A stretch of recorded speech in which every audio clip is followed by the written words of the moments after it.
Je pouvais lire la haine dans leurs yeux alors que je traversais la salle pour me rendre sur le podium.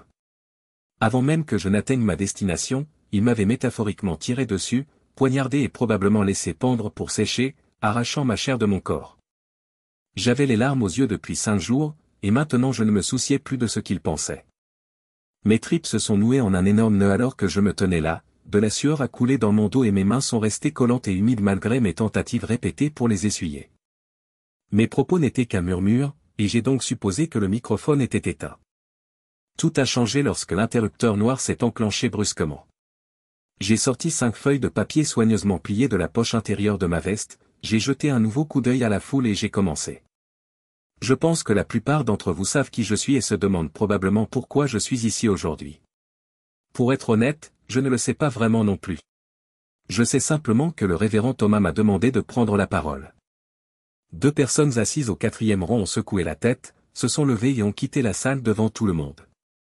Si quelqu'un d'autre veut partir, qu'il le fasse tout de suite pour que je puisse finir de parler sans être interrompu. Personne d'autre ne s'est levé, mais j'ai entendu quelques marmonnements. Je suppose que tout le monde, y compris ma famille, s'intéresse à ce que j'ai à dire.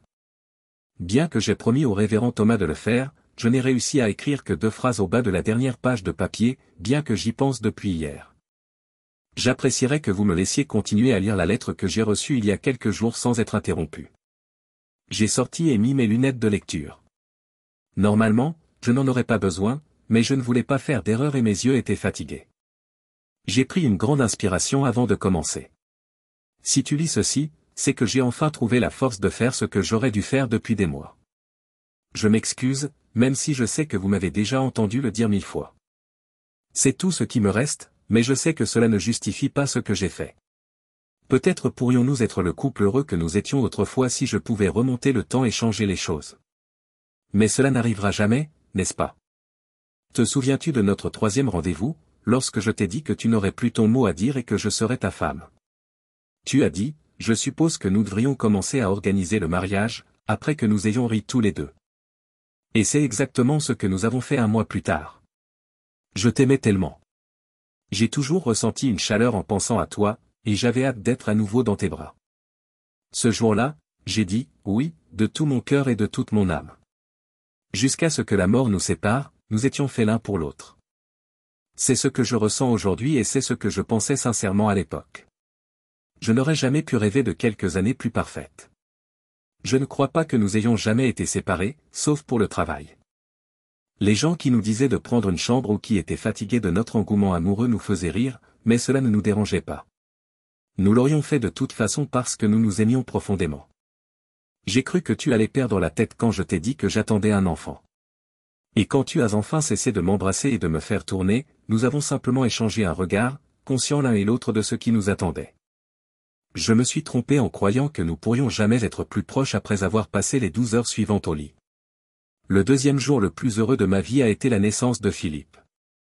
Nous formions la famille que j'avais toujours imaginée, et il était magnifique. Je crois que je ne suis pas encore tout à fait sûr de ce qui s'est passé. Tout ce dont je me souviens, c'est que j'ai crié à l'aide lorsque Philippe a commencé à devenir bleu. J'ai essayé de suivre l'infirmière qui l'emmenait, mais elle a refusé. J'ai pleuré et crié jusqu'à ce qu'il me fasse une injection. John, tu dois me croire quand je te dis que je n'ai rien fait de mal.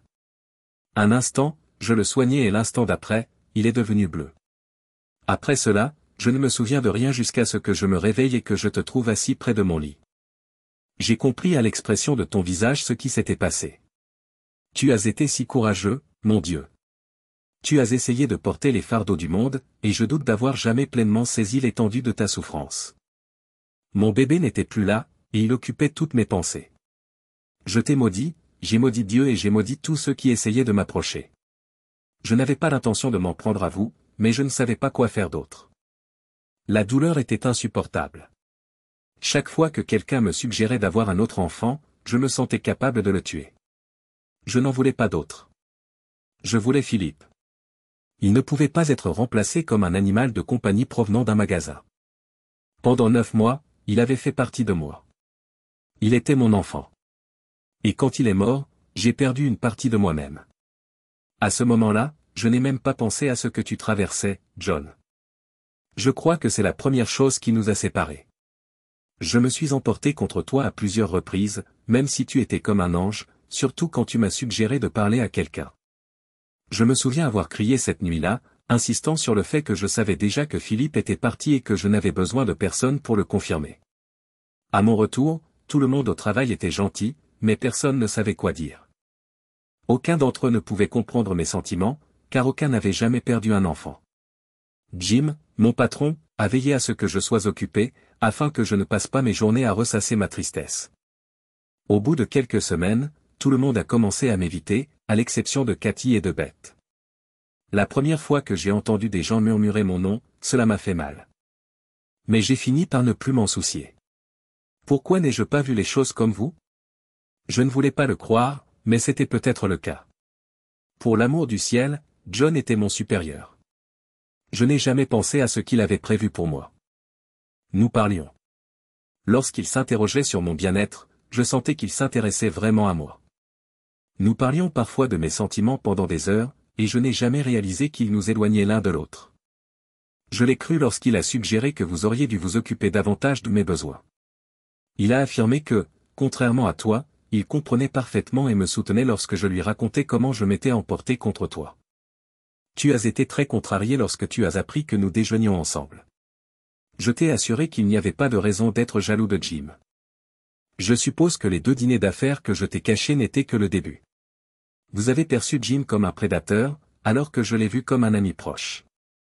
Il s'est excusé à plusieurs reprises après m'avoir embrassé pour la première fois.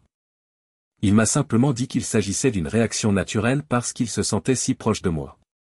Lorsque je lui ai caressé la main, il a compris que ce n'était qu'une question de temps, et je lui ai dit de ne pas s'inquiéter. John, si j'avais su ce qu'il voulait, j'aurais immédiatement quitté mon travail. Je ne l'ai jamais vu comme un amant, mais seulement comme un ami proche. Même si tu as été mon seul amant, je crois que je t'ai repoussé. Je t'ai accusé de mentir quand tu as dit que notre dernier moment d'intimité remontait à 3 mois. Cela ne pouvait pas durer aussi longtemps, mais je n'étais pas sûr de savoir combien de temps s'était écoulé. Lorsque j'ai insisté sur le fait que j'avais besoin de plus de temps pour faire le deuil de mon enfant avant d'envisager d'en avoir un autre, je suis sûr que je t'ai causé une immense douleur.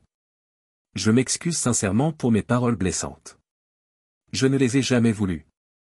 Je pense que c'était un mélange de frustration et de colère parce que je ne savais pas comment faire face ou quoi faire. Je suis vraiment désolé. J'ai probablement répété ces mots 1 millier de fois au cours des derniers mois, comme je l'ai déjà dit. Je ne sais pas qui vous a parlé de ce dîner d'entreprise ce soir-là.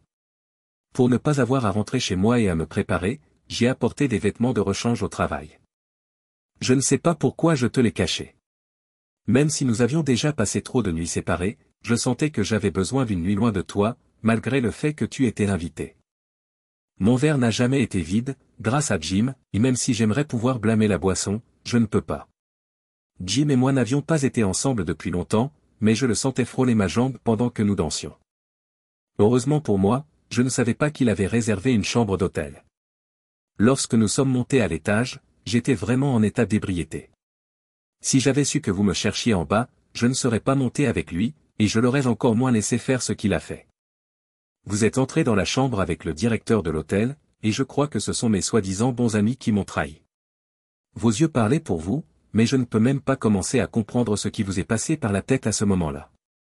Je crois que tu étais trop choqué et blessé pour réagir, mais j'aurais aimé que tu me cries dessus ou que tu me traites de noms désobligeants. Non pas qu'il y ait eu quoi que ce soit à expliquer, mais tu es parti avant que je puisse dire un mot. Chaque mot que tu as prononcé lorsque je suis rentré à la maison m'a fait l'effet d'une pierre tranchante qui m'a transpercé le corps et m'a fait saigner. Tout ce que j'ai pu faire, c'est pleurer quand tu m'as demandé pourquoi. Au lieu de te donner des explications que je n'avais pas, tu as simplement mis des poignées de sel dans chaque blessure pendant que je gémissais.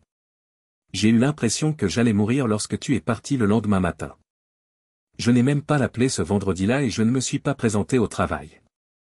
J'étais malheureuse et j'ai passé tout le week-end au lit, essayant de trouver un moyen de me sortir de cette situation. Tu avais tout vu de tes propres yeux, je ne pouvais donc pas prétendre le contraire. Cependant, j'ai gardé l'espoir que, peut-être, juste peut-être, tu pourrais me pardonner cette fois-ci. Tu ne l'as pas fait. Je suppose que tu n'étais plus capable de me pardonner après tous ces mois passés à te repousser. J'ai envoyé ma mère, qui pouvait réparer n'importe quoi quand tu ne voulais pas me parler. Mais pas ça. Elle a simplement secoué la tête et s'est excusée quand elle m'a vu. Que étais-je censé ressentir si même elle avait pitié de moi? Je me moquais de recevoir les papiers du divorce 2 semaines plus tard. Je t'avais déjà perdu, alors peu importe où je les ai mis, je n'en avais aucune idée. Tu n'as répondu à aucun de mes appels ou courriels pendant les 2 mois qui ont suivi. Plus rien dans ma vie ne fonctionnait, même si j'allais au travail. Le pire jour de ma vie a été celui où j'ai appris que j'attendais un enfant. L'idée de porter l'enfant illégitime de Jim m'a fait me sentir mal pendant des jours, et je savais que le bébé n'était pas le vôtre. Ma mère m'a emmené chez le médecin, qui m'a conseillé de prendre davantage soin de moi, car j'allais bientôt être mère. C'est dans son cabinet que je suis tombé malade. Je crois savoir que Jim et la société pour laquelle je travaillais ont conclu un accord assez important avec votre avocat. Nous avons tous deux été licenciés une fois la vérité révélée, et nous avons reçu l'ordre de ne plus jamais en parler. Jim était bouleversé et me reprochait tout. Il m'a demandé avec combien d'autres hommes j'avais couché et Harry quand je lui ai dit que j'étais enceinte. J'avais besoin de toi plus que de n'importe qui dans ma vie, John, et j'avais besoin de toi à ce moment-là. C'est toi qui étais censé me sauver. Tu étais censé prendre soin de moi. Je devais être sauvé par toi. Je t'ai appelé plusieurs fois, mais tu n'as jamais décroché. Je suppose qu'au fond de moi, je ne pensais pas que tu le ferais. Tu étais fini. Moi aussi. Je prie Dieu chaque jour pour que tu trouves dans ton cœur la force de me pardonner parce que je t'aime plus que je ne m'aime moi-même, John. J'étais devant ton lieu de travail hier, juste pour voir ton visage heureux à nouveau. Mon Dieu, tu as mon amour éternel, et savoir que j'ai tout gâché me fait plus mal que je ne peux le supporter. Tout ce que je peux dire, c'est que je t'aimerai toujours, et peut-être qu'un jour tu trouveras le moyen de me pardonner. J'espère que tu finiras par trouver quelqu'un qui te fera sourire à nouveau et que tu réfléchiras de temps en temps à notre passé ensemble. Je me rends compte que je ne fais que bafouiller, mais je ne veux pas que ça s'arrête, alors je ne sais pas trop comment terminer. Mais c'est comme ça, je suppose. Même si tu n'es plus avec moi, mon cher et dévoué mari, sache que tu seras toujours dans mon cœur et que je chérirai toujours le temps que nous avons passé ensemble. Ashley, tu seras toujours ma femme. Enfin, j'ai levé mon regard et enlevé mes lunettes. Je ne sais pas comment j'ai pu lire la dernière page, car elle était trempée de larmes, comme tout le reste. Lorsque j'ai regardé autour de moi, l'hostilité avait disparu et avait été remplacée par la tristesse. J'ai regardé le cercueil devant moi et j'ai commencé à pleurer à haute voix. Je me suis éloigné de l'estrade, je me suis approché du cercueil ouvert, je me suis penché et j'ai embrassé ma femme. J'ai glissé la lettre dans la doublure à côté d'elle et j'ai passé l'alliance, celle qu'elle m'avait offerte, à son doigt. Qui étais-je maintenant, si elle était perdue? Tout ce que je voulais, c'était qu'elle revienne. Réveille-toi, ma chérie. Bébé, tout est pardonné. Viens, rentrons à la maison. Je lui ai dit, tu m'as tellement manqué. Mais elle n'a pas répondu. La main douce de sa mère s'est posée sur mon épaule. À travers ses propres larmes, elle m'a dit qu'Ashley serait toujours avec moi et qu'elle m'aimait. Alors que je regardais le cercueil se refermer et ma vie s'éteindre avec lui, son père m'a ramené à ma place. Sans toi, je ne veux pas survivre. Sans toi, je ne peux pas survivre. Pendant qu'il roulait le cercueil vers le fond de l'église, j'ai regardé à travers mes larmes. Je n'ai jamais visité le cimetière. Sa mère était enterrée à côté de notre fils, que j'avais déjà enterré. Les 2 personnes qui ont le plus compté dans ma vie n'étaient plus là. Mon père m'a raccompagné chez moi. Des mois s'étaient écoulés depuis ma dernière visite. La maison semblait habitée mais encombrée, et il n'y avait pas de nourriture. En montant à l'étage, je me suis allongé sur le lit qui avait été le nôtre et j'ai pressé son oreiller contre ma joue. Son parfum flottait dans le tissu et, même les yeux fermés, j'avais l'impression qu'elle était encore là. Des bouts de papier froissé jonchaient le sol de la chambre. J'en ai lu quelques-uns et j'ai compris qu'il s'agissait de ces brouillons de la lettre. Après avoir erré un peu, je me suis finalement effondré dans mon vieux fauteuil de salon. Le matin, j'ai remarqué une coupure de journal. Elle avait dû être laissée par sa mère il y a quelques jours. Mardi à 23h30, Ashley Moore, une jeune femme de 29 ans, a perdu la vie dans un accident de voiture. Elle a fait une chute de 45 mètres dans le ravin en contrebas après avoir fait une embardée sur la barrière de Cliff Road. Elle est décédée sur place. Sa mort a été considérée comme un accident, et la police affirme que l'excès de vitesse a probablement été un facteur contributif. Toutefois, il ne s'agit pas d'une coïncidence. En outre, Ashley n'a pas survécu à cette collision. Des mois avant qu'elle ne monte dans cette voiture, elle avait commencé à s'éloigner. Et j'étais en partie responsable de cela. Pourquoi ne pouvais-je pas lui pardonner, alors que je l'aimais tant? Recommencer à zéro? Je n'ai toujours pas de réponse à cette question, qui me hante depuis 5 jours. La femme de Jim a tout pris après leur divorce. Il a perdu tout ce qu'il possédait, y compris son mariage et sa carrière. Mais il respire encore. Et il est toujours dans la nature. Notre maison a été vendue telle qu'elle. Je n'y suis jamais retourné. Sa mère a fait don de tout ce qui se trouvait à l'intérieur à des familles nécessiteuses par l'intermédiaire de l'Église. J'ai fait de mon mieux pour garder un œil sur ses parents et j'ai loué un appartement près de chez eux. Malgré mon emploi du temps chargé, les gens continuent de passer me voir pour me présenter leurs condoléances. Ashley avait raison, cela ne devient pas plus facile, peu importe le nombre de fois où on l'entend. Selon un présentateur de télévision, un homme a été découvert mort après avoir été battu près d'un club du quartier nord. Il a indiqué que la victime était devenue méconnaissable en raison de la gravité de l'agression. Pour identifier le corps, ils ont dû consulter les dossiers dentaires. J'ai éteint la télévision. J'ai siroté une autre bière fraîche et me suis murmuré, vieille nouvelle. La mère d'Ashley avait raison, elle faisait effectivement partie de moi. Mais pas de cette façon.